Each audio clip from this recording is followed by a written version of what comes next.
Okay, hey guys. So sorry for being so MIA recently. I did kind of I got a little bit ill after I made my first video.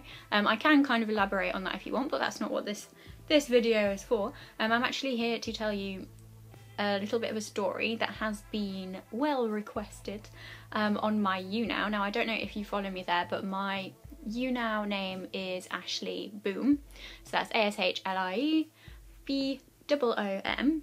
So feel free to pop across there if you want to be part of that community. It's really lovely. We do have kind of regular chats and we talk about anything and everything. We just kind of chill out with a bit of a cup of tea and talk about pretty much anything or everything. You know, things that are going on in the community, things that are going on in our lives, anything and everything, as I said, really. So yeah, I will put the link down below to my YouNow. And I really hope to see you there. For those of you who have popped here from my YouNow, hi! It's good to see you. Obviously I can't see you as much as I can on YouNow. You know, we can't talk to each other. But you know, it's really good that you're here, and thank you so much for popping by.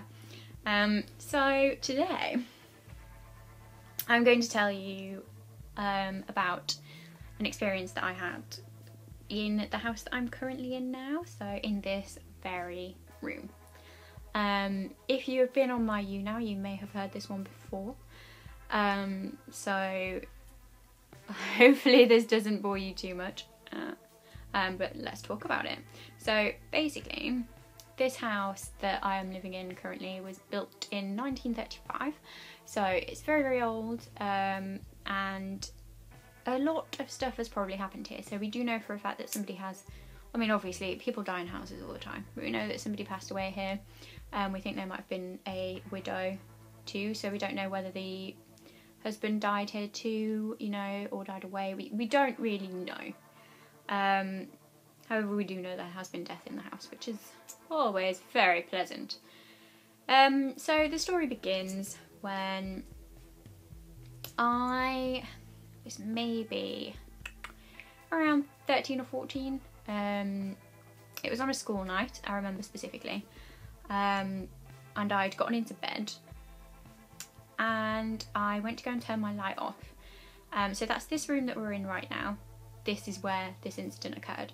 Got into bed and I was thinking, oh, I'm not particularly tired, and sometimes I just lay there, you know. I opened my eyes, turned over, like rolled over to face towards my door, and at my door there was a dark figure. Now this figure definitely appeared to be a man. Had no hair, because his head appeared to be smooth, like it just looked like a smooth round head. Now I couldn't really make out any features because he literally just kind of looked a bit like a shadow, but he was stood there like this, almost as if he was stood to attention. And I looked and I thought, no, like even though I'm not that tired, this must be kind of my mind playing tricks on me, like this is ridiculous, there's no way, that's so, I mean, I'd seen things like this before, but not quite so close to my face. So I was like, okay, I'm gonna roll over and go to sleep and just not think anything of it. So I rolled over and curiosity got the better of me, and I rolled over again to have a little look, because I thought, you know what, he's not still going to be there, because it was just my fuzzy brain. I turn over and there he is, and he's still stood there, just staring at my door. He's not moved, he's just stood very straight like this, staring at my door.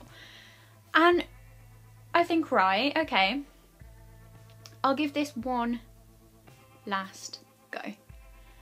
I turn over, pull the covers over my head, and by this point I'm actually pretty scared, to be honest with you.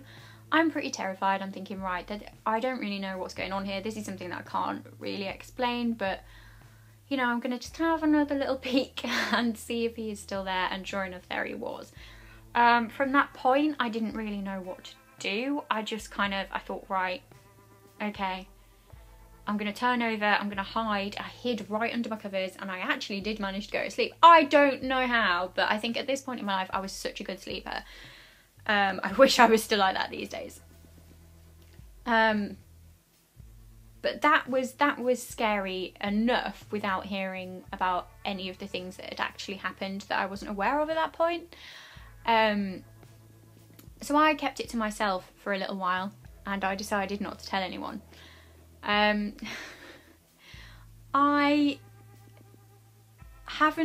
only seen him once since that point, and again that's when I was in my teens. A lot of things have happened since then, and I don't know whether it was the same guy, whether it was the same shadow figure. I don't know what a shadow figure is. You know, what do you guys think? Could this have been a ghost? Could this have been just some kind of weird imprint of energy? What do you think? You know, I love to theorize on these kinds of things, and you know, see if we can maybe find a way to explain how we see things like this. You know, like, is it something that's going on inside my head? Is it something that's going on with energy in the room? What the hell was it? I mean, what I am gonna do is I will speak to you guys more about these kind of events as they unfold, because things have happened since then, plenty, because I'm now definitely not in my teens anymore. And I'll continue this as like a little series, and I will tell you kind of what's been going on in the house while I'm still here, what I've seen, what my family have seen, and what they've said. Trust me, I've got plenty of stories in this bloody house. It's what you get for living somewhere old, I guess. So yeah, what I would like from you guys is to leave your opinions down below. Tell me what you think this could have been. Tell me if you've ever experienced anything similar. Let's get a conversation started about this, because I have no idea what's going on, you know? Am I crazy? Was I hallucinating? What was that? I want to know. I want to know what you guys think. So thanks very much for listening to my ridiculous babbling story. I really hope that I can come up with some more, and I can actually kind of get used to being sat in front of a camera with there not being an audience physically there. It's really, really strange because I'm so used to you now. And I will see you guys very, very soon with something entirely different, but I'm sure there will be more installments of this ridiculous paranormal saga. Thanks very much for tuning in, guys. See you soon.